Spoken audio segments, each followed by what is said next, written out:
Test, test. Testing, 1, 2, 3. How's it sounding, Will? All right, cool. Everything sounded good. Cameras are rolling.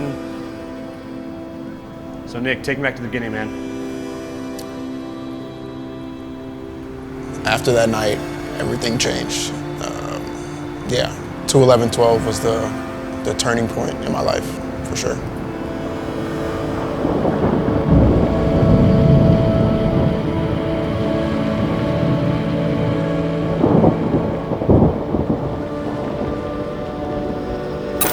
Breaking news, a deadly car crash shocked the town last night. 3 dead and 2 in critical condition.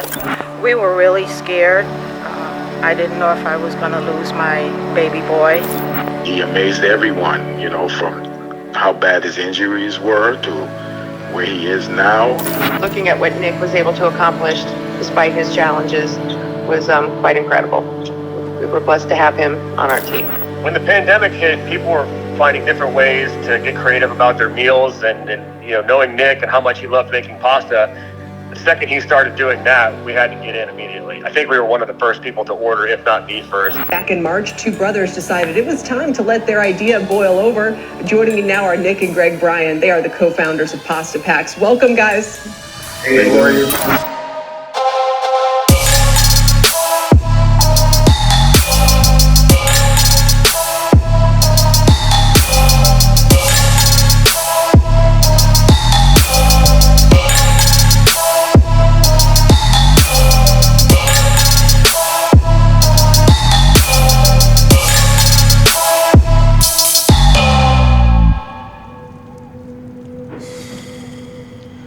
Yeah, these past few years have been, it's been a test. It's been insane.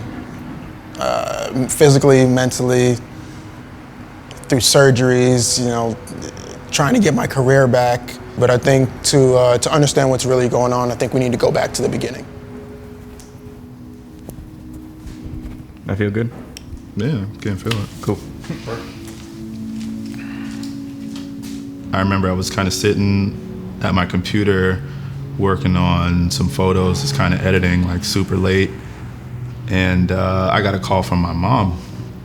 And I picked up the phone, and I mean, that moment of like kind of silence and just quiet in the room to the sound on the phone was like, it was super traumatizing. I remember, hearing my mom and a bunch of people like making noises in the background that I had never heard before, and she just kept repeating over and over and over that Nic is dead. So the night of the accident, while I was at work, it was storming bad. I remember getting phone calls from my dad pretty much telling me not to go out that night. They took me into the room and just kind of like, that first look was like, it was unbelievable. To just see the amount of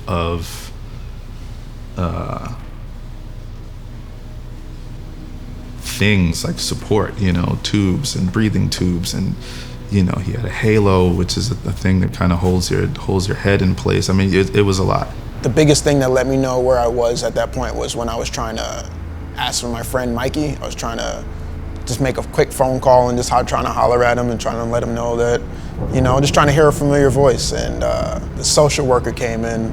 She started reading. He started at 2:11. It's Friday morning at like 2 o'clock, 2:30 in the morning, and he was in a pretty bad car accident. It's 5 people. And then he read off the names, Mikey, Eric, and Taylor. Like, they didn't make it that night. And in all honesty, I don't remember anything else he said after that. Because that was just heavy on its own. That was just way too heavy. Wasn't expecting that at all. It's like, everything was upside down. The world was upside down. Friends and circles changed. That accident, it tore apart that, Nic's core group, his core friendship. Like the main guy like passed away. Yeah.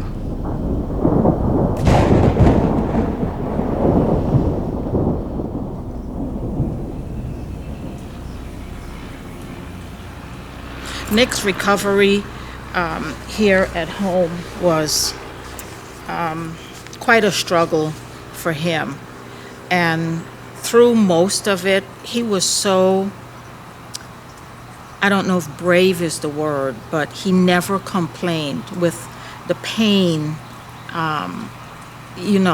being in casts and, having to use a walker, and you're in a neck brace and you're on all this medicine. With all the pain with the different broken bones, he never really complained a lot. Starting from head to toe, I fractured C1. I had a 2 and 3 fusion. I broke my jaw, I broke my front chin. There's 2 plates here. I have like a little circular pin holding the top and bottom of my jaw together. I fractured my forearm. There's a plate from my elbow, kind of up to, fractured both my femurs. I have rods from my knees all the way up to my hips. I fractured my shins, my kneecap, my left ankle. I've had hardware removal. I've had a lot of surgery. I've had a lot. I remember once Nic and his brother Greg, my mom used to bake a lot of bread. And one day she was baking bread in the kitchen, and the 2 of them decided that they were gonna help. So she taught them how to make the rolls, and how to put it in the oven. Needless to say, those rolls weren't very clean. But nevertheless, you could see the spark in both of their eyes, in the kitchen, cooking with Grandma.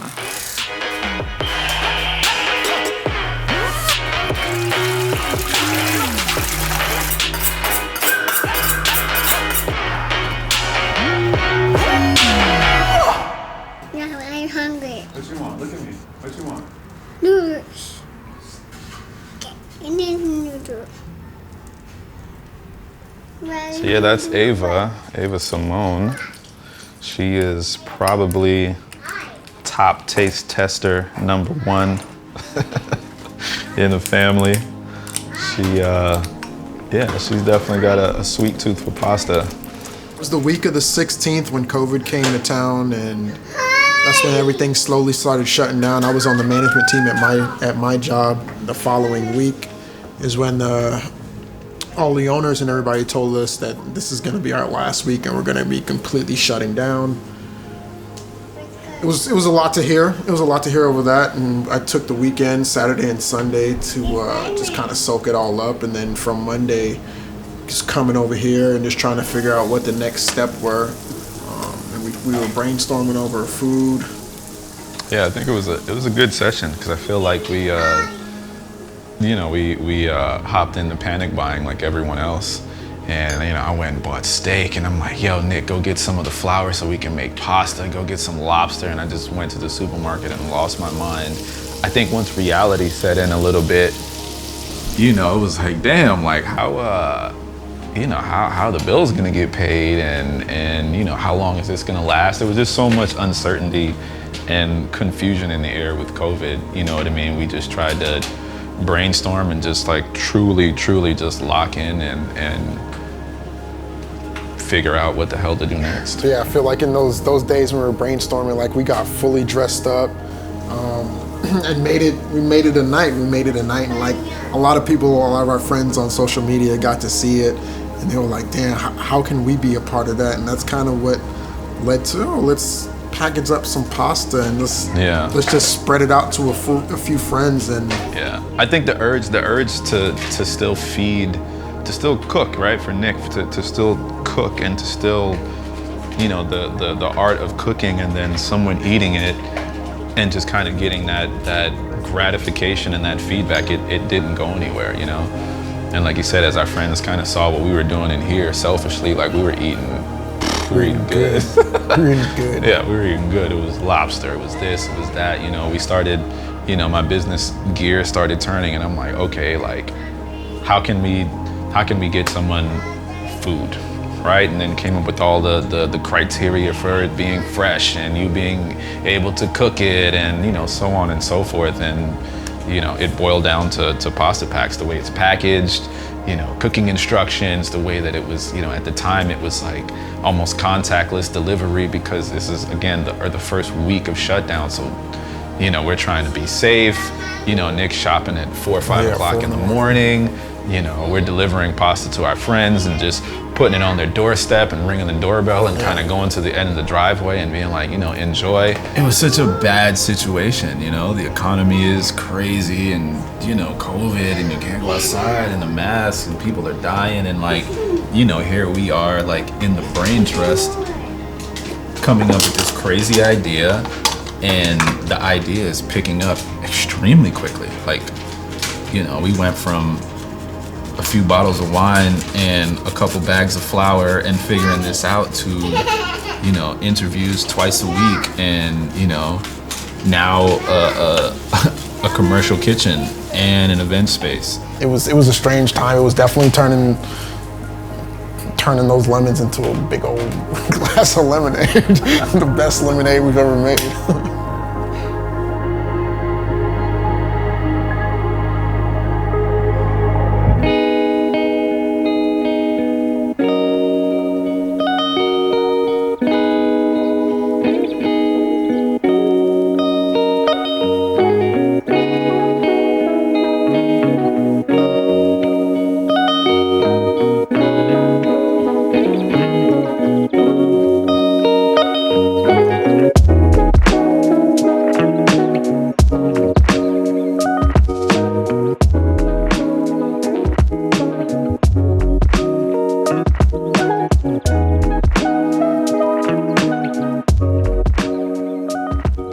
Losing 2 jobs in the middle of the pandemic and trying to start your own business, I feel like the biggest risk for me was failure. Like I had lost everything already, no jobs, no insurance, no anything like that. So I mean, it was all or nothing. Like this was the time to go. Like this was the time to take full advantage and fight for everything that you wanted. Sit right there.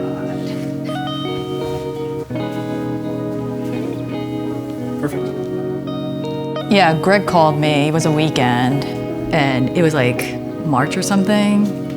He's like, I have this idea. And I was like, okay. He's like, I want to make this pasta packs with Nic. And I was like, all right, that's cool. He's like, and these are like the visual feelings I have. And during the process of trying to figure it out, what we're gonna do, like, I feel like it was in front of us the whole time. Yeah, I think it really developed very organically, and initially it was sort of, I think they weren't thinking how it was going to grow into where it is right now, and seeing that process and being part of that. And also we get to be a little more playful since it is food. There's vibrancy of energy and stuff that we get to input that into visual marketing stuff. So I think there's a lot of good growth to it. This business it's an expression of me. I feel like that's why it's gonna work so much. It's me creating my own dishes. It's me just putting my creativity and my love out there for everybody to enjoy, and I'm going for it. It's all passion. It's all passion and happiness, love, all put into a dish, and I really think it transfers over like that. That's why this really matters to me so much. This is personal.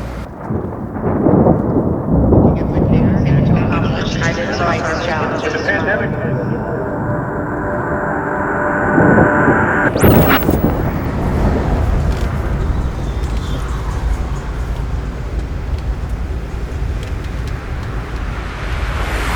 Next step is just to kind of call health inspection. They come through, kind of check everything off. Like that's already partially done. You have to send in like what's called like a plan review, where you pretty much just answer a million questions, floor plans, all this stuff, and that's all done.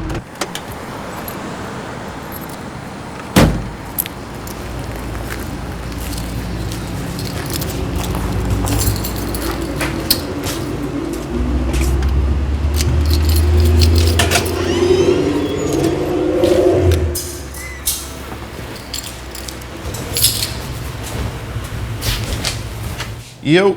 Yo. 1 second. Oh, there's cheesecake out. That's cool. That's good. What's going on?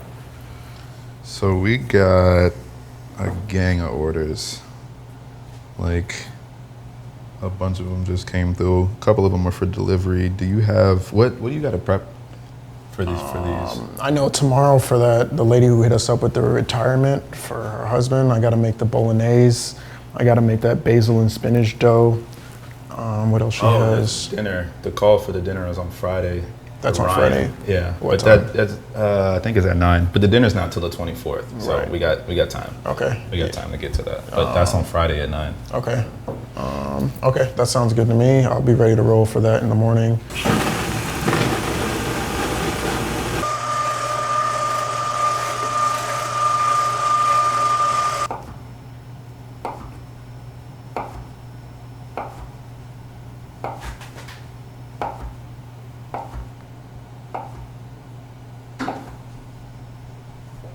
This is a Papa Riddell for our bolognese. We've got a couple orders going out later this afternoon. I like to roll out the pasta. This is why we do our pasta, our orders and stuff 24 hours in advance, because I like to give the customer the freshest pasta we can. So I try to roll it out a couple hours before they either pick it up or delivery or it ships out, either one. I enjoy it. It's a part of the process that I get lost in, being precise. Being a chef, like making all these sauces and stuff, sometimes you don't have to be as precise, but when it comes down to cutting this and for the right shape, like, yeah. Something that I had in my mind, like a little small vision from the glass, and people being able to walk in and actually see this part of the process, because a lot of people, they love this part and it gets missed. So definitely shout out to Pep Rally and my brother and Josh and Justin and Yuki and everybody who had hands in this. This is a dream come true. Yeah, I mean, I would say that life is defined by moments. Life is what you make it. We come from really humble beginnings where hard work, sacrifice, and family come first. Without that, you don't have anything.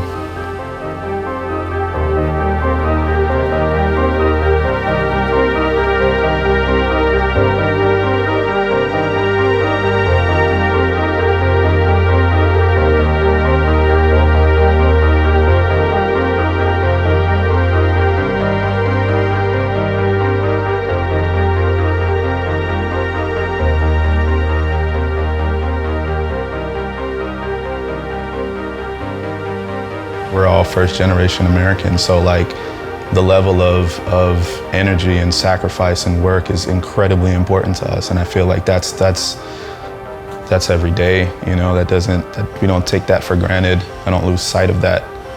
It's important. That's why I'm as stoic as I am. I'm really excited that finally Nic can get his time back. Yeah. I have no idea what's next, what the future holds. I know I could see a lot of pasta being rolled. I see a lot of orders being filled. I see a lot of happy faces. I see a community kind of coming together and enjoying the vision that we've built. But I think right now it's just time to enjoy this moment. It's been a battle. It's been a battle of 10 years, good, bad, happy, sad. It's been great. It's been great, but it's time to sit back and enjoy this moment, look back to where I was before the accident, and then look back to where I am now and be like, I'm back. I'm back.